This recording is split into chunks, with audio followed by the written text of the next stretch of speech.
There is a refrigerator sitting in a basement in western Pennsylvania right now, a 1954 GE, the colour of old cream, with a single chrome handle the size of a railroad spike, and it still runs, not limps, runs. Keeps things just as cold as the day a family carried it into their kitchen 60 years ago, when Eisenhower was president and the mill was hiring. The compressor hums like something that has no intention of ever stopping. The steel door seals flush and clean, and nobody has touched it with a repair bill in years, possibly decades. Now think about the refrigerator in your kitchen right now. How old is it? 8 years, 10? And how many times have you had a repairman out? Because odds are, if it came with an ice maker in the door, and most of them do now, you've already had a service call. Maybe 2. Maybe you've already replaced it once since you moved in. That gap between a machine built in 1954 that still runs and a machine built in 2016 that already needs work is what this video is about. How America once made refrigerators that people handed down like furniture, and what happened to turn them into something you replace the way you replace a phone. Let's start at the beginning, because the beginning tells you everything about what was expected of these machines. In 1922, Kelvinator brought one of the first practical electric household refrigerators to market. It cost $714. To give that number meaning, a Ford Model T cost about $350 that same year, so a refrigerator cost roughly twice the price of a car. You did not buy a refrigerator in 1922 on a whim, you saved for it, you planned around it. And when it arrived, it was treated the way people once treated a cast-iron stove or a good wool coat, as something built to outlast the decade, maybe 2. That expectation was not just marketing, it was engineering. Because when you are selling a machine at twice the price of a car, you had better build it accordingly. The early GE monitor top, that strange round dome that sat on top of the cabinet like a diving bell, used a sealed hermetic compressor of such conservative design that many of them are still found running in garages and antique shops across the country today, not as display pieces. Running. The copper tubing was thick, the kind of copper a plumber would use for water lines. The cabinets were steel. The shelves were steel or glass. The internal thermostat was a mechanical device with almost no electronics to speak of, which meant almost nothing to fail. By the late 1930s and into the 1940s, ownership began to spread. Prices came down as manufacturing scaled up. And by the end of World War II, nearly 90% of American households owned a refrigerator. Think about that number, 90%. In a country where a decade before, ice blocks were still being delivered by horse-drawn carts in certain neighborhoods. Frigidaire, which had been folded into General Motors back in 1919, drove much of that production. GE's plant in Louisville, Kentucky, became one of the largest appliance manufacturing operations in the world. Westinghouse, Hotpoint, Kelvinator, Norge, these were not small companies. They were industrial operations with union labour, quality control floors, and engineering departments that competed on substance, not just style. The 1950s are where the memory really lives for most people. If you have an older relative who talks about refrigerators the way people talk about old cars, the weight of the door, the click of the handle, the cold that hit you like a wall when you pulled it open, they are probably talking about something built in this decade. GE offered their kitchen appliances in pale pink, canary yellow, cadet blue, and turquoise green. Frigidaire introduced automatic ice makers in 1952. The machines got bigger as suburban homes got bigger, as supermarkets made weekly bulk shopping the norm, as the chest freezer in the garage joined the kitchen refrigerator as standard household equipment. And underneath all of that colour and optimism was a machine built to the same conservative standard as those early pre-war units. Thick steel cabinets, over-engineered compressors, mechanical thermostats with 2 or 3 moving parts, gaskets screwed into place rather than glued. If the relay failed, a small, inexpensive component, a local repairman, could swap it out in 20 minutes for a few dollars. The same for a start capacitor, the same for a thermostat. These were generic parts that any competent technician could order and install. The result was a lifespan that, by modern standards, sounds almost impossible. Repair technicians and appliance historians consistently report encountering refrigerators from the 1930s, 1940s, and 1950s that were still in daily use, not as curiosities, but as working kitchen appliances. 20 years was common, 30 was not unusual, some crossed 40. The Westinghouse from 1941 that one family ran in continuous operation for 76 years before it finally gave out. That story gets passed around in appliance circles the way a good fishing story gets passed around at a dock. But it is not unique. It is just the most documented version of a pattern. You bought one, maybe twice, in a lifetime. That was the deal. If you've been enjoying this look back at American manufacturing, take a second to subscribe. There are more videos coming on how the things that defined American life got built, changed, and sometimes disappeared, and you don't want to miss them. Now the question is, where did that deal go? It did not go in a single moment. It went gradually, in layers, each one feeling reasonable on its own. And it started, as so many things did in American life in the 1970s. The oil shocks of 1973 and 1979 sent electricity prices upward and put energy consumption on the national agenda in a way it had never been before.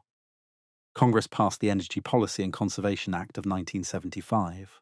The Department of Energy eventually gained authority to set mandatory efficiency standards for major appliances. By the 1980s, those standards were tightening year by year. This was not a bad thing, taken on its own terms.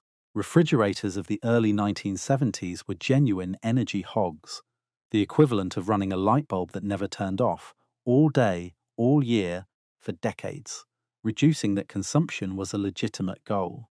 But here is what efficiency standards required: lighter insulation panels, thinner metal, more sophisticated compressor controls, and the replacement of simple mechanical thermostats with electronic sensors and circuit boards. To get the numbers down, manufacturers had to add complexity, and complexity in an appliance means failure points. The Department of Energy itself, in a later analysis, noted something worth pausing on.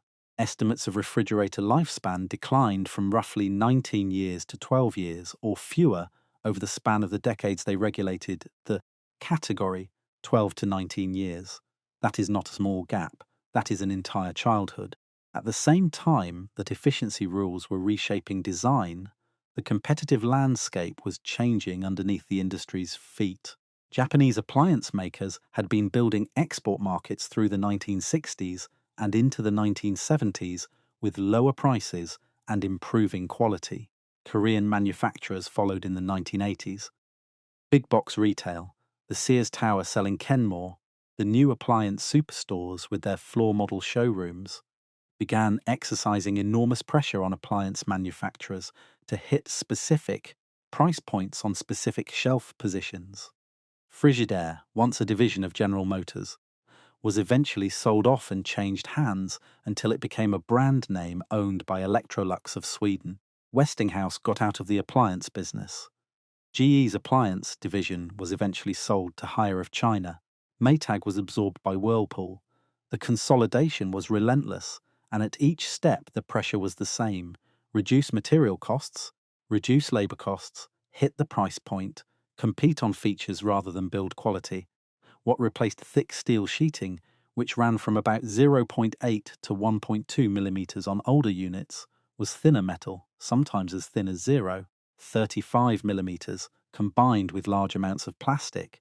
Interior liners, once steel or glass, became molded polypropylene. Shelves became tempered glass, sitting in plastic brackets. The structural elements around the door became plastic. The gaskets, once screwed firmly into place with standard hardware, began to be glued. Plastic is not inherently a villain in this story.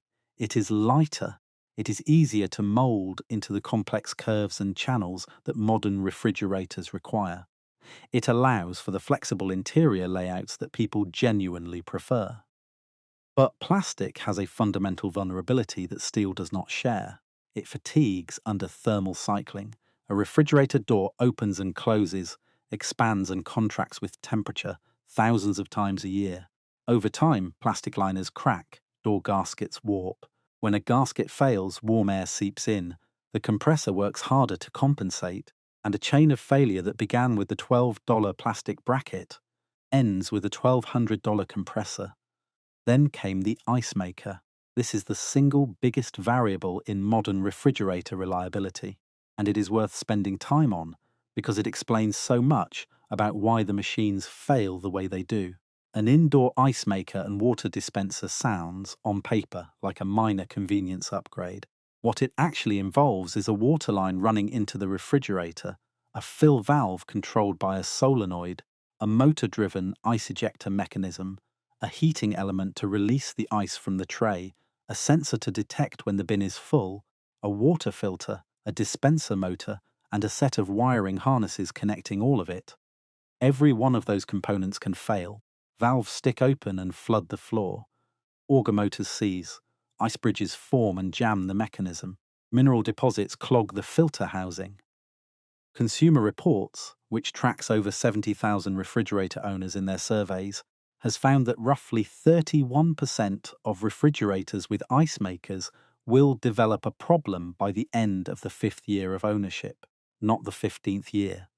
The 5th, and repair technicians across the country, from shops in Massachusetts to shops in Colorado, consistently report that ice maker and water dispenser problems account for around half of all refrigerator service calls. Half. In some high-feature models, the dispenser alone can trigger 30 or 40% more service visits than a basic unit without one. One appliance service company in New Hampshire, asked directly what refrigerator they recommend, said this: "Stay away from the brands with the highest failure rates. Paying more does not get you a better refrigerator. They all have a 7 to 10 year lifespan nowadays, and go with something that everyone can service." That last part is important, because the other shift happening alongside material degradation was the shift toward proprietary electronics. The mechanical thermostat of a 1950s GE was a universal component. A competent technician in any town in America could order a replacement part from a general supplier and have it installed in an hour. The control boards in modern refrigerators are proprietary to individual models, sometimes to individual model years.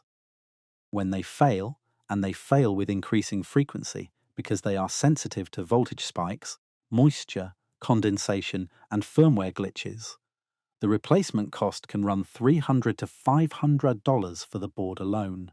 On a refrigerator that cost $800 new, that math does not work.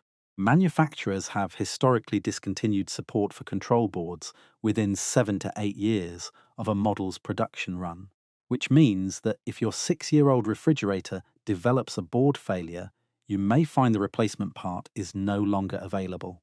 The machine becomes a write-off, not because it wore out, but because it became an orphan. And this is where the story shifts from engineering to economics.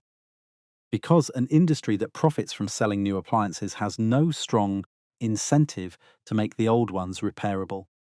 This is not conspiracy, it is the ordinary logic of a market where replacement is more profitable than repair. But the effect on the consumer is the same either way. Let's step back and be fair to the modern refrigerator for a moment, because the story is genuinely complicated. A refrigerator manufactured today uses roughly 65% less electricity than one from 1980. That is not a minor efficiency gain. That is a transformation. The insulation is better. The compressors, in their core-sealed systems, separate from the electronics, are actually more reliable than their mid-century counterparts in many ways. The refrigerants no longer include compounds that are harmful to the ozone layer or toxic to inhale. The frost-free operation that is now standard, and that people take completely for granted, required regular manual defrosting in older units, a genuine inconvenience that most people have forgotten. And the simpler modern units, a basic top freezer refrigerator without an indoor ice maker, without touchscreens, without Wi-Fi connectivity, actually show failure rates closer to the older designs. Consumer data consistently shows that top freezer models have roughly 40% fewer service calls than comparable French door models with full features. The reliability is still there, available to the person who looks for it. But the market does not steer people toward that refrigerator. The showroom floor steers people toward the French door unit with the full ice maker and the stainless steel finish and the digital display panel. That is the model in the center of the floor. That is where the margin is. That is what gets promoted. So the buyer walks out with the most failure-prone machine on the market and calls it a good deal because the sticker price has fallen in real terms. And it has fallen in real terms. A refrigerator costs a dramatically smaller fraction of the average income today than it did in 1955. But what has also fallen is the expectation that the machine will still be running in 20 years. We traded longevity for sticker price, and we did it so gradually that most people don't remember making the trade. There are people who will tell you this shift is purely the market working as intended. Consumers wanted features, so manufacturers built features. Consumers wanted lower prices, so manufacturers cut materials to hit them.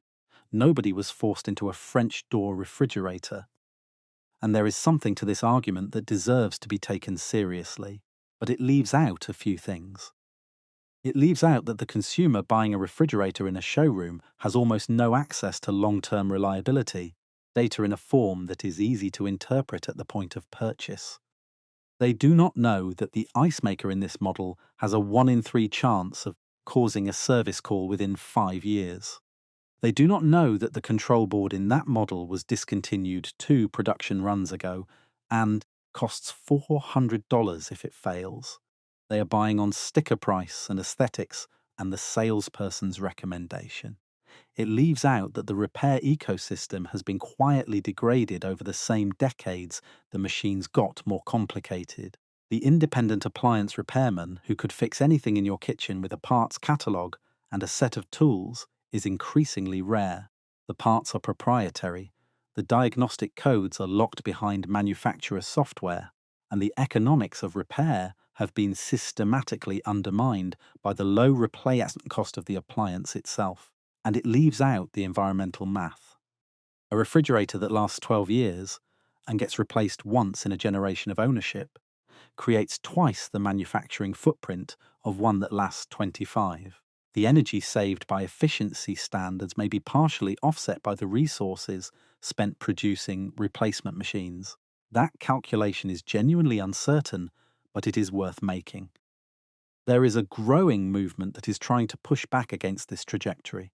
Right to repair legislation has been gaining ground in state legislatures across the country, with the basic principle that consumers should have access to the parts and diagnostic software needed to fix the machines they own.